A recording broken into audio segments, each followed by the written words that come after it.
મોદીના જન્મદિને સેવા દિવસનું આયોજન વરિષ્ઠ નાગરિકો અંબાજી વડનગર યાત્રાએ જશે અને વડાપ્રધાન નરેન્દ્ર મોદીના લાંબા આયુષ્ય માટે મહાયજ્ઞ કરશે। આ અંગે સર્કિટ હાઉસ ખાતે ધારાસભ્ય પુણેશભાઈએ પત્રકાર પરિષદ યોજી જાણકારી આપી હતી। સુરત પશ્ચિમ વિધાનસભા ક્ષેત્રમાં ભાજપ પરિવાર દ્વારા વડાપ્રધાન નરેન્દ્ર મોદીના જન્મદિન નિમિત્તે વિવિધ કાર્યક્રમોનું આયોજન કરવામાં આવ્યું છે। આ અંગે માહિતી આપવા સુરત સર્કિટ હાઉસમાં એક પત્રકાર પરિષદનું આયોજન કરવામાં આવ્યું હતું। સુરત પશ્ચિમના ધારાસભ્ય પુણેશભાઈ મોદીએ જણાવ્યું હતું કે વડાપ્રધાન નરેન્દ્ર મોદીના જન્મદિનને સેવા દિવસ તરીકે ઉજવવામાં આવશે। ગત વર્ષે આ વિસ્તારમાં 70 વર્ષથી વધુ ઉંમરના વરિષ્ઠ નાગરિકોને આયુષ્માન વયવંદન કાર્ડ વિતરિત કરવામાં આવ્યા હતા, જે દ્વારા તેમને 10 લાખ રૂપિયાની સુધીની તબીબી સેવાઓ મેળવવાની સુવિધા મળી રહી છે। આ વર્ષે વડાપ્રધાનનો આભાર માનવા માટે સુરતના વરિષ્ઠ નાગરિકોનું એક જૂથ 17 સપ્ટેમ્બરે અંબાજી અને ત્યારબાદ વડનગર જશે, ત્યાં તેમણે વડાપ્રધાનના લાંબા આયુષ્ય અને દેશના કલ્યાણ માટે મહાયજ્ઞ કરવાનો પણ કાર્યક્રમ રાખ્યો છે। આ કાર્યક્રમો દ્વારા ભાજપ પરિવાર વડાપ્રધાનના જન્મદિનને એક સામાજિક સેવાના ઉત્સવ તરીકે મનાવશે।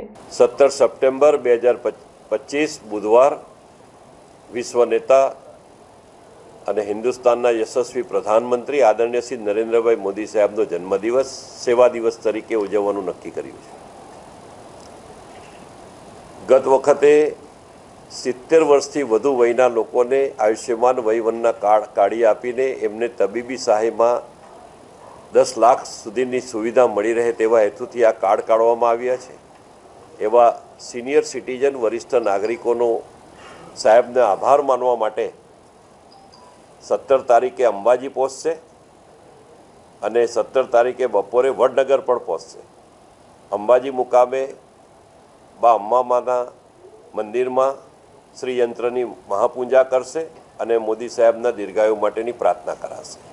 ત્યાંથી વડનગર જઈને વડનગર હાટકેશ્વર મહાદેવ મંદિરમાં મહાયજ્ઞમાં આહુતિ આપીને પણ દીર્ઘાયુ માટે મોદી સાહેબ માટે પ્રાર્થના કરીને આભાર આ રીતે મોદી સાહેબ પ્રત્યે માનવામાં આવશે।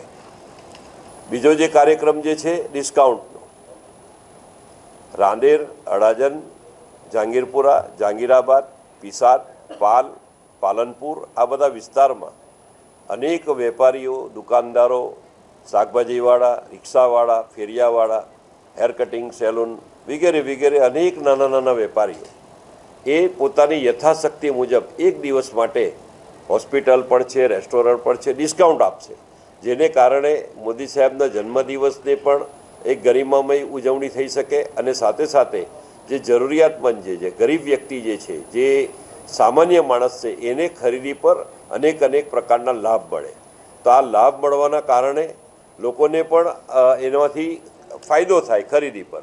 તો આ પ્રમાણે ડિસ્કાઉન્ટની ઓફરનું મેં આખું એક ડિસ્ક્રિપ્શન આપ્યું પણ છે। તો ફરીથી આ ડિસ્કાઉન્ટનો લાભ જાહેર જનતા પણ લે અને વેપારીઓ પણ આ ડિસ્કાઉન્ટનો લાભ પોતાના સ્વેચ્છાએ પોતાના અંતરના ઉમળકા સાથે આપી રહ્યા છે, ત્યારે એનો પણ સૌ લાભ લે એવી વિનંતી સાથે આપ સૌનો આભાર।